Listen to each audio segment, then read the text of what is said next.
संतप्त मानस शांत जिनके गुणों के गान में वे वर्धमान महान जिन विचरे हमारे ध्यान।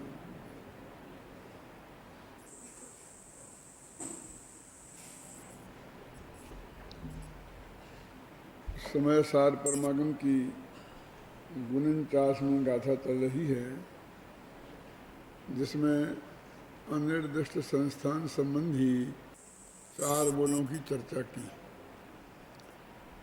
अब उसके आगे जयसेनाचार्य भी इसका जो अर्थ करते हैं वो बिल्कुल अलग तरह से करते हैं। क्या कहते हैं देखो, वो कहते हैं संस्थान नामक जो नामकरण है उससे रहित है भगवान आत्मा। 6 प्रकार के जो संस्थान है ना, वो संस्थान इस भगवान आत्मा में नहीं है, इसलिए ये अनिर्दिष्ट संस्थान है, ऐसा जयसेनाचार्य कहते हैं। और इस बात की पुष्टि आगे जो गाथाएं आने वाली हैं उनमें आत्मा को गुणस्थान मायना स्थान से रहित कहा गया है, वहाँ संस्थान से भी रहित कहा गया है। तो इन दोनों का एक ही अर्थ हुआ। फिर भी वो ऐसा कहते हैं। देखो अपन पढ़ें, आपका पेज नंबर निकालिए 414 समय सार अनुशीलन।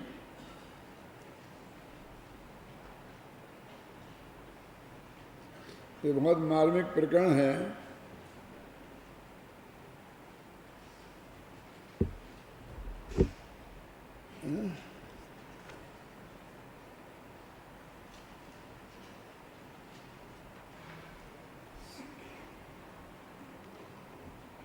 ये भाग्य से उन लोगों को ही प्राप्त हो रहा है जो शिविर में के बाद यहाँ रह गए हैं, और विद्यार्थियों को उस वक्त तक नहीं आ पाई यहाँ तक अपनी चर्चा। और शास्त्रों में जो प्रश्न है 414, शास्त्रों में समचतुर्ष आदि 6 संस्थानों की चर्चा है। वे 6 संस्थान आत्मा में नहीं हैं, इसलिए जीव अनिर्दिष्ट संस्थान है। आचार्य अमृतचंद्र ने ऐसा अर्थ क्यों नहीं किया?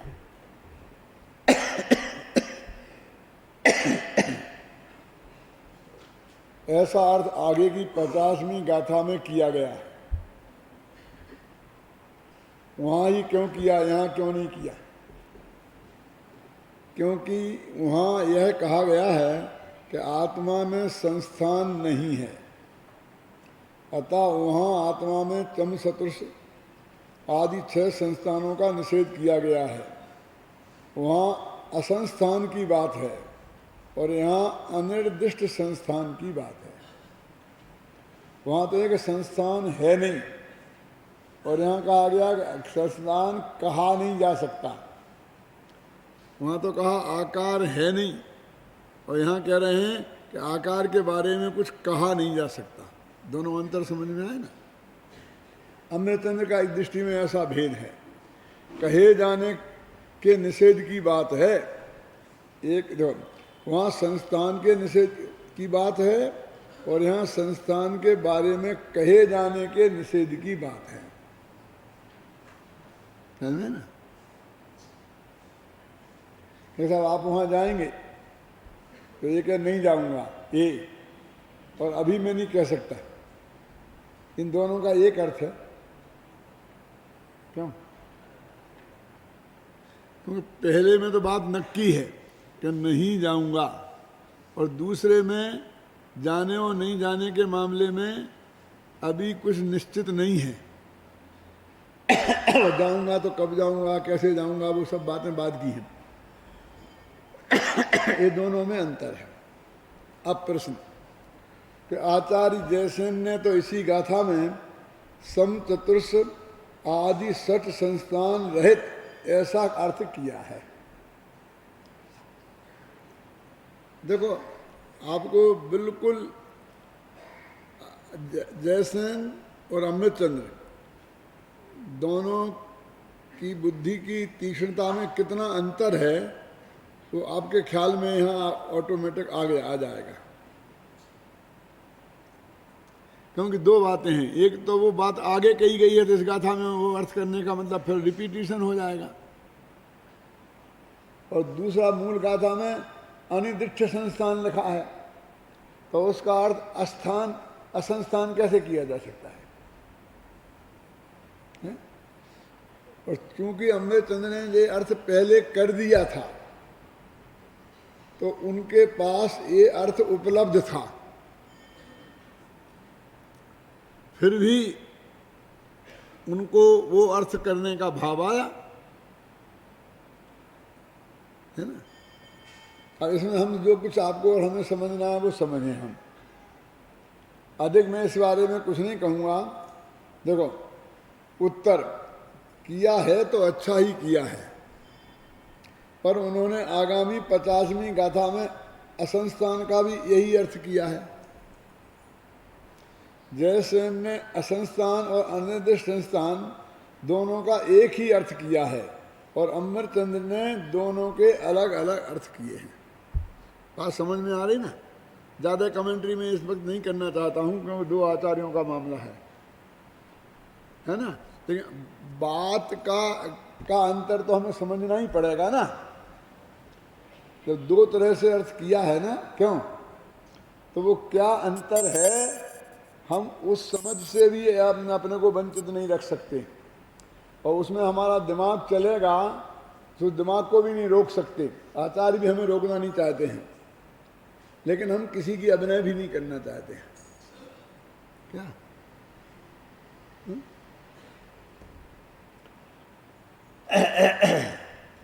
आप दोनों में से किस अर्थ को प्रमाण मानते हैं?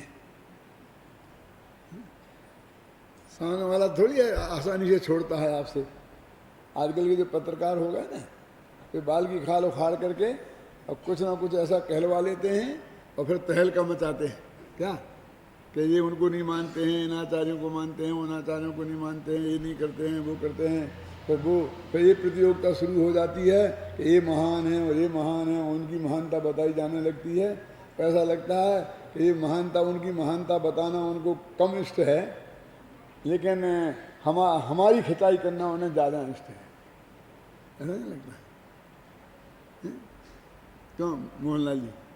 देखो, हम दोनों ही अर्थों को प्रमाण मानते हैं क्योंकि दोनों ही अर्थों के प्रयोजन में कोई अंतर नहीं है। क्योंकि आत्मा असंस्थान भी है और अनिर्दिष्ट संस्थान भी है। यदि अर्थ कर दिया तो वो शास्त्र के विरुद्ध तो है, कुछ है नहीं। बात तो मूलता तो कोई विरोध हुआ नहीं। क्यों? अब इसका अर्थ यहाँ था कि नहीं था, इस ज़्यादा चक्कर में हम क्यों पड़े? किसी ने कोई गाथा करते करते कोई एक ऐसी बात कह दी जो गाथा में नहीं है, बाहर की बात कह दी, लेकिन वो बात शास्त्र के विरुद्ध हो तो हम उस पर कोई कमेंट्री करें। लेकिन वो बात अन्य शास्त्रों में मिलती है, इसी शास्त्र में अन्य जगह मिलती है, तो हम उसको गलत क्यों कहें? क्योंकि लोग ये भी समझ सकते हैं कि वो बात गलत है ना। हम दोनों ही अर्थों को प्रमाण मानते हैं क्योंकि दोनों ही अर्थों के प्रयोजन में कोई अंतर नहीं है। फिर भी आप दोनों में से अच्छा अर्थ किसे समझते हैं? आचार्यों की वाणी में अच्छे बुरे का भेद हमें भाषित नहीं होता। हमारा काम तो दोनों के ही कथनों में से आचार्य कुंद कुंद की वाणी के मर्म को समझना और समझाना है। हम किसी की परीक्षा करने नहीं बैठे हैं, हमको तो कुंद कुंद की गाथा का अर्थ समझना है, और दोनों आचार्यों ने वो अर्थ किया है, तो उस अर्थ को हम पढ़कर समझकर हम समझने की कोशिश करते हैं और आपको भी समझाते हैं। आप वो नहीं खोज पाए तो हम उसको निकाल के रख देते हैं आपके सामने दोनों के, देखो यहाँ इनने एक किया, इनने एक किया। आप प्रश्न का उत्तर नहीं देना चाहते, अतः चतुराई से टाल रहे हैं। क्या क्यों? अरे भाई, इसमें चतुराई की क्या बात है? हम भावलिंगी संतों में ऐसा भेद कैसे कर सकते हैं? सूक्ष्म ज्ञान में फर्क हो सकता है, लेकिन भावलिंगी पना में तो कोई कमी नहीं है ना। इससे उनका मुनिपना तो खंडित नहीं हो गया। ख्याल में ना बात है? हमारा काम तो इतना ही है कि हम विभिन्न विशेषणों के जो विभिन्न अर्थ प्राप्त होते हैं उन्हें पाठकों के समक्ष प्रस्तुत कर दें, बस खत्म। कि वहाँ ये मिलता है, यहाँ ये मिलता है, क्यों? हमारा इतना ड्यूटी है, अनुशीलन इसका नाम है। समझ में है ना? जब तक उनमें कोई ऐसा अंतर ना हो कि जिससे सैद्धांतिक मतभेद खड़ा होता हो, तब तक उनके संदर्भ में कुछ भी टिप्पणी करना अनावश्यक ही नहीं, अनर्गल चेष्टा है। समझ में है ना? मतलब सैद्धांतिक अंतर होगा तो बात कुछ कहनी पड़ेगी, ख्याल में है ना? वो भी अत्यंत विनम्र भाषा में, उनकी मर्यादा रखते हुए, ख्याल में है ना? लेकिन जब तक सैद्धांतिक मतभेद नहीं है तो कुछ भी टिप्पणी करना कि ये अच्छा है वो बुरा है, समझदारी का काम नहीं है, अनर्गल चेष्टा है। हम उसकी जांच करने नहीं बैठे हैं कि आचार्यों ने किसने सही लिखा किसने गलत लिखा। हम परीक्षक नहीं हैं, हम तो आचार्यों के द्वारा वस्तु का स्वरूप समझना चाहते हैं। तो इस तरह से अनिर्दिष्ट संस्थान के चर्चा समाप्त होती है। अब जो असली विशेषण है एक बहुत महत्वपूर्ण है, अव्यक्त।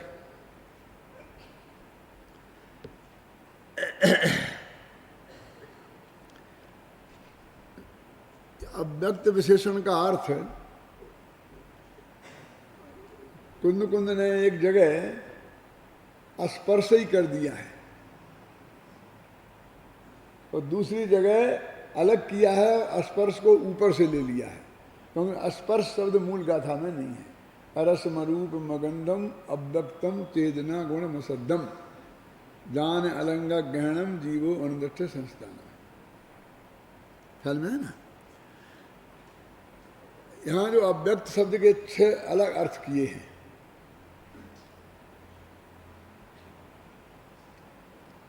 शुरू के जो 2 अर्थ हैं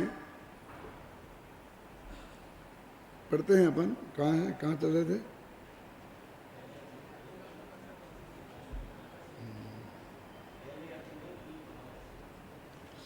पहले अर्थ में गेय भावों से और दूसरे अर्थ में भावक भावों से भिन्नता बताई गई है।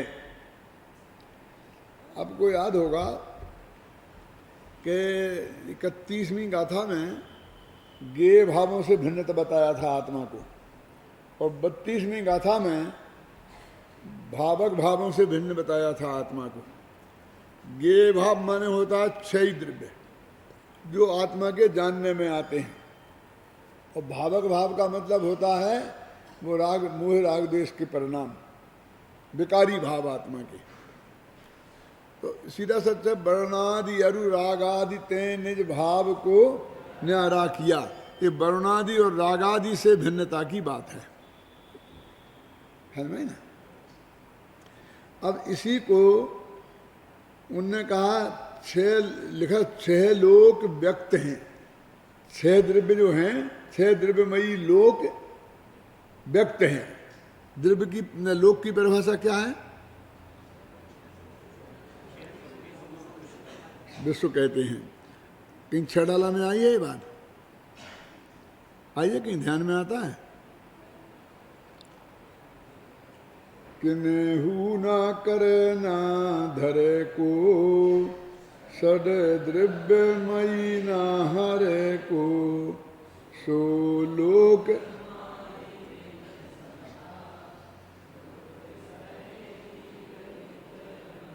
हमारी बात तो यहीं खत्म हो जाती है कि सो लोक, क्यों? लोक की परिभाषा खत्म हो गई अस्थि से और नास्ति से। अस्थि से षड द्रव्यमयी आ गया ना, 6 द्रव्यमय वह लोक है, और नास्ति से दुनिया ऐसा मानती है कि इस दुनिया को, लोक को किसी ने बनाया है और कोई इसको संभाल के रखे है और कोई मौका पर इसको नाश भी कर सकता है।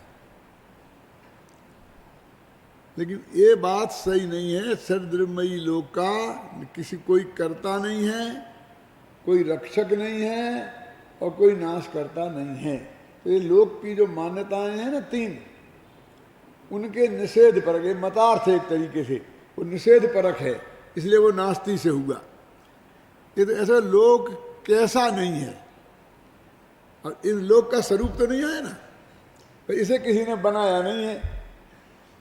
इसमें लोक का क्या हुआ, लोक में कितने गुण बढ़ गए। ये रूमाल कैसा है कि एक तो मुझे इसे किसी ने दिया नहीं है, दूसरा मैंने इसकी चोरी नहीं की है, और तीसरा मैंने इसे पैसे से खरीदा है। इसे क्या लेना देना है इन तीनों बातों से इससे। ये रूमाल का स्वरूप कहाँ आया इसमें, क्यों? किसी ने दिया है कि नहीं दिया है, चोरी तो नहीं की है, पैसे से खरीदा है, इसमें इसका स्वरूप बताओ ना कि रूमाल क्या है, क्यों? ये कपास के ताने वाने का एक पिंड है, स्कंध है पुद्गल का, ये बताओ ना। तो ऐसी बात हुई ना, किन्हू न करे न धरे को न हरे को। लेकिन वो लोक में वो मान्यता इतनी जबरदस्त है क्या कि उसकी चर्चा करना दौलत राम जी ने बहुत जरूरी समझा। असली परिभाषा तो क्या है, षड्द्रव्यमयी है ना। अब देखिए दौलत राम में भूदेवदास में क्या अंतर है, ये भी आप थोड़ा बता देता हूं, थोड़ा भूदेवदास को। चौदह राजू तंग नभे लोक पुरुष संठान, खत्म। आगे की बात थोड़ी करना, लोक का स्वरूप तो खत्म हो गया ना, कि 14 राज ऊंचा है और पुरुषाकार है। अब जो उसके आकार पे चले गए, बोलो क्यों, समझे ना। अब ये आकार बताने लगे लोक का कैसे आकार है, और कितना ऊंचा है, कितना गहरा है, कितना लंबा चौड़ा है, क्यों? इन्होंने लोक की चर्चा की। अब लोक की बात तो दोनों सही है ना, लोक 14 राजू का है, वास्तव में ये लोकाकाश को लोक कह रहे हैं। क्यों, समझ में आया कि नहीं आया? लेकिन लोक भावना में अकेले लोकाकाश को लेना है कि 6 द्रव्य को लेना है।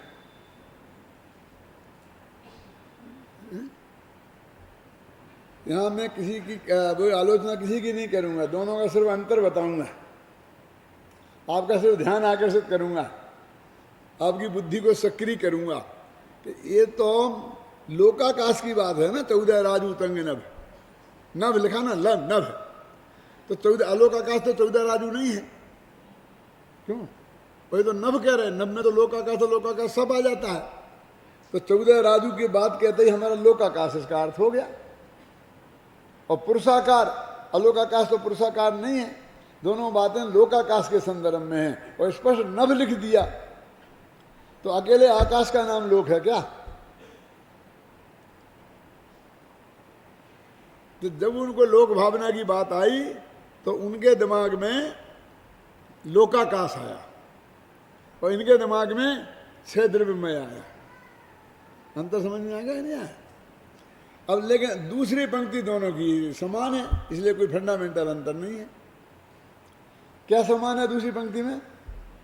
कि ऐसे लोक में 14 राजू उतंग नव लोक पुरुष संठान, और जामे जीव अनादिते भरमत है विज्ञान। और उसने क्या कहा, षड्द्रव्यमयी न हरे को सो लोक माही, निट को जाने बिना ये जीव संसार में घूम रहा है। तो फंडामेंटल की बात तो ये, इनमें अंतर तो आया नहीं कि संसार में सुख नहीं है, क्यों? लेकिन दोनों को अंतर को तो समझना पड़ेगा ना।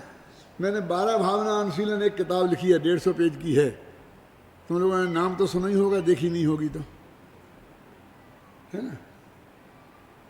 वो पढ़ने लायक है। उसमें 2000 वर्ष में जितनी भी 12 भावनाएं लिखी गई, उन सबको तो हम नहीं समेट सकते थे क्योंकि बहुत हैं। लेकिन उसमें हमने इस दृष्टि से विचार किया कि स्टाइल कितनी कितनी है। स्टाइल का मतलब क्या, एक ही लाइन पे यदि 1000 भावनाएं लिखी गई तो हमने एक ही भावना से काम चला लिया, उनको हर एक का उल्लेख नहीं किया। लेकिन यदि स्टाइल बदल गई तो उस भावना का उल्लेख अलग किया। बदल गई माने कैसे? जैसे यही बातें हुई ना, एक कहता है लोकाकाश में जीव घूम रहा है, सुख नहीं है, और दूसरा कहता सदृमयी लोक। समझ गए ना? ऐसे संसार भावना में कुछ लोग संसार भावना में और लोक भावना में अर्थ ही नहीं समझते। संसार माने वही संसार में जीव घूम रहा है अनादिकाल से, तो ऐसे संसार माने 3 लोग, और आत्मा का विकारी परिणाम है संसार। समझे ना? जहाँ अलग अलग दृष्टिकोण आए हैं उनमें, उनको वहाँ अलग प्रस्तुत अवश्य किया गया है कि ये यहाँ एक इस तरीके से कहते हैं। तो वो सारे दृष्टिकोण जो 12 भावनाओं में आए हैं 2000 वर्ष में, वो सब आपको एक जगह उपलब्ध हो जाएंगे। क्या तो आप समझ लीजिए कि आपने वे सारी 12 भावनाएं पढ़ ली, बाकी तो रिपीटिशन में लगा ना बाकी भावनाओं में। तो मेरा मतलब समझे ना? जैसे देखिए राजा राणा छत्रपति हाथन के असवार और जयतन छाबड़ा की 12 भावना पढ़ो। द्रव्य दृष्टि कर सर्व थिर और पर्याय थिर है कौन, द्रव्य दृष्टि आपा लखो पर्याय नए कर गुण। अब बोलिए कहाँ है? दोनों बातों में कितना फर्क है? माता अकेले मरने की बात है। राजा छत्रपति हाथन के असवार सब मरना, सबको एक दिन अकेले मरने का नाम अनित्यता है। यदि मरने को छोड़ दें तो बाकी अनित्यता कहीं कुछ है नहीं। क्यों? मरने का नाम अध्रुवता है। क्यों?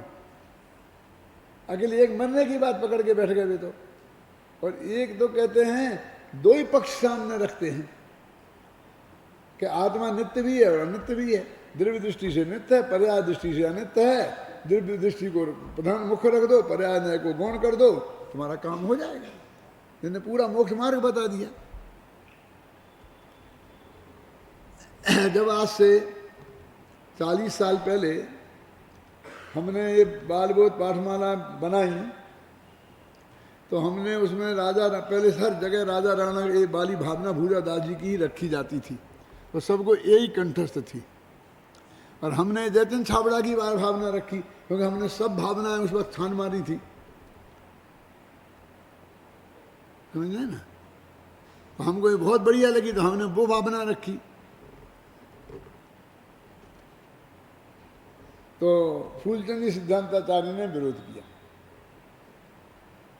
मीटिंग में कि आपने सब ये क्यों किया, ये क्यों बदल दिया? क्या बदला? क्या है? भूजा दास की हटा दी, इसकी हटा दी, किसकी रख दी, ये कौन हटाने वाला, कोई रखने वाला? क्यों? मैं आपसे पूछता हूं कि हमने तो जितनी 12 भावनाएं हमें उपलब्ध हुई, उनमें से चुनाव किया है, और जो सबसे बढ़िया लगी हमें, जिसमें सर्वांग है, वो हमने रखी है। आप बताओ इन दोनों में से तुलना करके। तो हमने ये बात उनको बताई। क्यों? बैलेंस कहाँ है? नहीं साहब वो प्रचलित है। तो ये प्रचलित होना भी गुण है, और प्रचलित नहीं होना ये दुर्गुण है। क्यों? कालिदास को ये परेशानी खड़ी हुई थी, आपको मालूम है? उनने मालविकाग्नि मित्र, उनका एक नाटक है, क्या नाम है? मालविका और अग्निमित्र। मालविका नायिका का नाम है और अग्निमित्र नायक का नाम है, राजा का नाम है और रानी का नाम, प्रेमी प्रेमिका। कौन? मालविका और अग्निमित्र, उनका पूरे नाटक है। बहुत कम प्रचलित है, ये शकुंतला वगैरह ज़्यादा प्रचलित हैं। तो उसमें लिखना पड़ा उनको, पुराण मित्यैव न साधु सर्वम। क्या लिखा? कि नए नए कवि थे और पुराने कवि थे, तो सब लोग कहते थे अरे क्या बेकार बेकार बेकार बेकार नहीं। उनका देखो भास का, देखो हासो भाषा, भास कवि, हास रस कितना महान है उसमें ये है। तो कालिदास को कहना पड़ा, कहना नहीं चाहिए था, कहना ना पड़े किसी लेखक को, बहुत अच्छी बात है, लेकिन कहना पड़ा ये भी बहुत दुख की बात है कि उनने कहा ये नहीं, उन्हें ये कहना पड़ा, ऐसी परिस्थितियां पैदा की गई, ये दुख की बात है। उन्हें कहना पड़ा कि भैया सब बातें पुरानी अच्छी नहीं होती। क्या? पुराण मित्यैव न साधु सर्वम। पुरानी चीज सब जगह अच्छी होती है और नई चीज बुरी होती है। ये कहाँ से, कौन सा सिद्धांत है? व्यक्तियों को नए और पुराने के आधार पर निर्णय नहीं करना चाहिए। वस्तु को देखकर बिना काल का विचार किए, दोनों वस्तु रखो, कौन लेखक है इसका विचार किए बिना, और फिर निर्णय करो कि कौन अच्छी है और कौन बुरी है। करना है तो नहीं तो क्या है कोई चीज, क्या सब नई चीज बुरी नहीं होती, सब पुरानी चीजें अच्छी नहीं होती। इसका मतलब पुरानी भी अच्छी होती हैं, कुछ नई भी अच्छी होती हैं, कुछ पुरानी भी खराब होती हैं, कुछ नई भी खराब होती हैं। सज्जन लोगों की ड्यूटी तो ये है कि गुण दोष के आधार पर निर्णय करें, व्यक्ति और नए और पुराने के आधार पर निर्णय ना करें। ये कालिदास को लिखना पड़ा। कैसी परिस्थिति रही होगी जब उनको ये लिखना पड़ा होगा?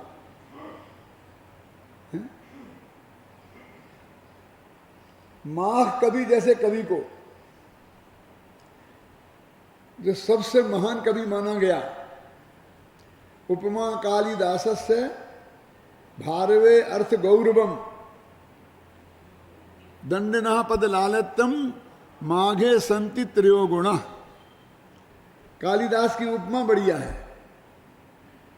भारवी का में अर्थ गौरव, माने थोड़े में बड़ी बात कह देना, छोटे कम अक्षरों में ज्यादा बड़ी बात कह देना, ये भारवी में अर्थ गौरव है। और दंडी कवि जो है ना, उसमें पद लालित्य, बहुत बढ़िया पदावली है उनकी, सुंदर। और माघे संति त्रयो गुणा, माघ में तीनों गुण हैं, ऐसी प्रशंसा की। उस माघ कवि को भी लिखना पड़ा। क्या लिखना पड़ा बोलो, कौन बताएगा? कालम हियम निर्वधि विपुला च पृथ्वी। ये कोई यहाँ की गप्पे नहीं मार रहा हूं, तुम्हारे विद्यार्थियों के बहुत काम की चीजें हैं ये। क्या नाम, नोट लिख लेना। कालम हियम निर्वधि विपुला च पृथ्वी। क्या अर्थ है इसका? काल अनंत है, निर्वधि, कालम ही निर्वधि, अनंत है, और विपुला च पृथ्वी, पृथ्वी बहुत बड़ी है। इसमें क्या हो गया ऐसा? कौन सी गजब की बात लिख ली जो आपने समय सार की गाथाओं के बीच में इसको डाल दिया? क्यों पुरुषोत्तम बाबू, क्या गलत गजब, क्या है इसमें? काल अनंत है हम नहीं जानते हैं, और पृथ्वी बहुत बड़ी है हम नहीं जानते हैं। जरा प्रसंग को देखो तो इसका अर्थ समझ में आएगा, वैसे नहीं आएगा। वो कहते हैं कि मैं बहुत बढ़िया काव्य लिख रहा हूं, लेकिन दिक्कत यह है कि राजा लोग, प्रभावशाली लोग हैं, पैसे वाले लोग हैं, इन्हें तो फुर्सत नहीं है मरने की। साधारण जनता घृत लवण तेल तंडुल वस्त्रेंद्र चिंता सततम, घी नौन तेल लकड़ी में फंसी हुई है। उसको बेचारे को हमारी बात सुनने की फुर्सत नहीं है। और जो विद्वान लोग हैं ना, ये जलते हैं हमसे। क्या लिखा? विद्वांसा मत्सराग्रस्ता प्रभवा इसमय दूषिता। विद्वान लोग तो मत्सर से ग्रस्त हैं। समझ, मत्सर समझते हैं ना, डाल। और प्रभवा इसमें दूसरा, ये प्रभावशाली लोग हैं, ये घमंड में मरे जा रहे। ये तो आशीर्वाद देने की मुद्रा में रहते हैं हमेशा। क्या? प्रभवा इसमें दूषिता। और बाकी के घृत लवण तेल तंडुल, बेचारे गरीब लोग उसमें फंसे हैं। तो जीर्ण मंगे सुभाषितम, ऐसा लगता है कि हमारे अंदर जो सुभाषित हैं, मैंने बहुत बहुत बढ़िया बातें जो हम जानते हैं, वो हमारे साथ ही मर जाएंगी। जीर्णम अंगे सुभाषितम, मैंने जीर्ण हो जाएंगी, अंगे माने शरीर के साथ। क्यों? जो शरीर हमारा जीर्ण होगा ना, क्यों तो ये भी जीर्ण हो जाएंगी, हमें भूल जाएंगे, मरने के पहले भूल जाएंगे कि बाद में भूल जाएंगे। और ये इतनी बढ़िया जो चीज हमें उपलब्ध हुई है, ये जगत इसके लाभ से वंचित हो जाएगा। जो ये कह रहे कि फिर तुम क्यों लिख रहे, जो तुम ये जानते हो, तो उसके जवाब में वहां कवि ने लिखा कि काल अनंत है। अकेले अभी के लोग मत्सरग्रस्त हैं, क्यों? ये विद्वान, आज के विद्वान हमसे जलते हैं, आज के प्रभावशाली लोग जलते हैं, भविष्य के विद्वान तो हमसे नहीं जलेंगे ना। टोडरमल जी के जमाने में टोडरमल जी के भी प्रतिद्वंदी तो रहे होंगे ना, क्यों?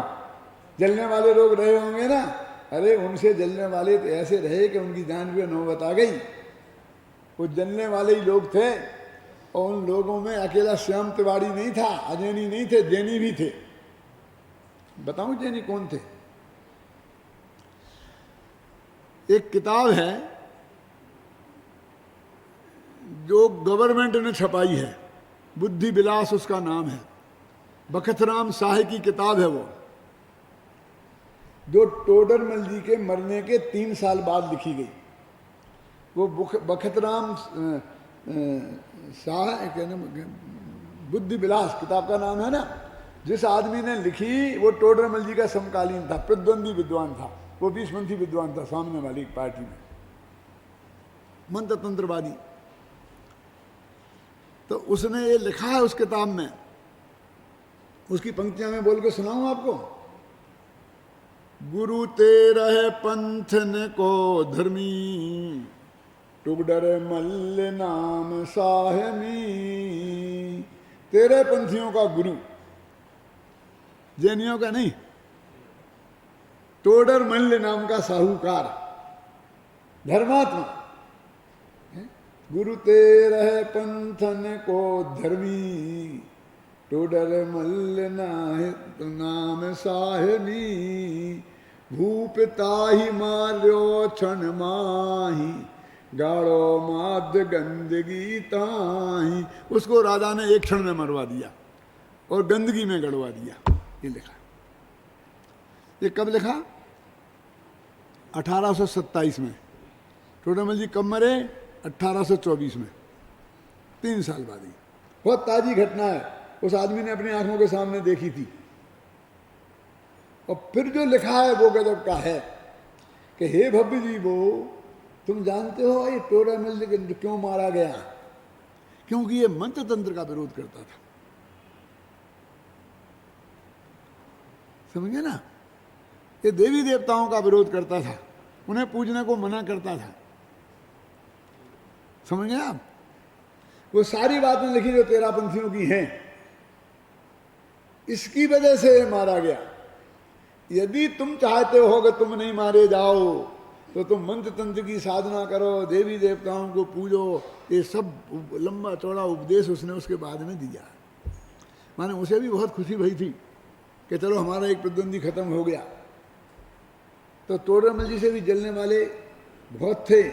आज का ज़माना तो बहुत अच्छा है, इस लेवल के जलने वाले नहीं हैं, और होंगे तो इस लेवल की उनकी कसाय नहीं है। और कसाय होगी तो ऐसा मूर्ख कोई राजा नहीं है जिसे भड़का करके वे गंदगी में मरवा के गंदगी में गलवाने।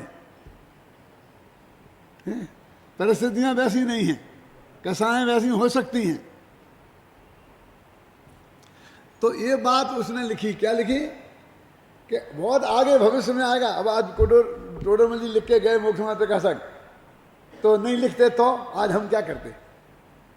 अरे भविष्य बहुत बड़ा है, इसको पढ़ने वाले बहुत मिलेंगे। क्यों?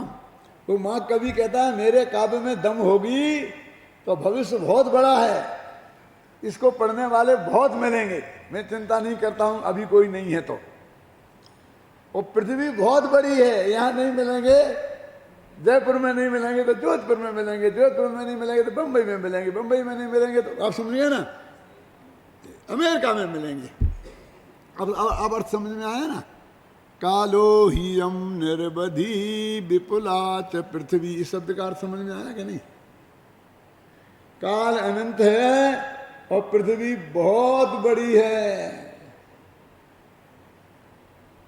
सामान्य तरीके से लगता है साधारण सी बात कही है, लेकिन जब आगे पीछे का प्रकरण पढ़ो और जिस प्रकरण में उस कवि ने ये बात कही है ख्याल में आई ना, तब आपको उसका अर्थ ख्याल में आएगा। इसलिए भाई ये लिखना कोई एक काल के लिए थोड़ी होता है। अकेले सामने वाले हैं, बोलना एक समय के लिए हो सकता है, लेकिन भाग्य की बात आज तो ऐसी है कि बोलना भी अकेले तुम्हारे लिए नहीं हो रहा है, हो सकता है सारे देश में कितने लोग सुन रहे हैं, 1600 सुन रहे, कितना सुन रहे, उनके लिए भी है। टीवी पे जाएगा तो फिर हजारों लोग सुनेंगे, उनके लिए भी है। कैसेट और सीडी बन गई और आप ले जाओगे तो कल भी सुनोगे, परसों भी सुनोगे, लंबे काल के लिए। अब तो साहित्य जैसा हो गया है बोलना भी, बोलना भी कैसा हो गया है, साहित्य जैसा। तो अव्यक्त के जो दो बोल किए शुरू के, पहला कौन सा है, बोलो बोलो भाई, क्या नाम तुम्हारा, गप्पूलाल, बोलो भाई गप्पूलाल, मारो एक आध गप। अरे गे भावों से भिन्न, गे माने समझे सारी दुनिया, छह द्रव्य, ये लोक, छह द्रव्यमयी लोक है व्यक्त, और उससे भगवान आत्मा है जुदा, इसलिए वो है अव्यक्त। अव्यक्त का एक अर्थ ये, और दूसरा रागादि भाव हैं व्यक्त, भावक भाव हैं व्यक्त, और ये भगवान आत्मा उनसे भिन्न है, इसलिए है वो अव्यक्त। अब तीसरे बोल की चर्चा अपन कल करेंगे। 36 मिनट।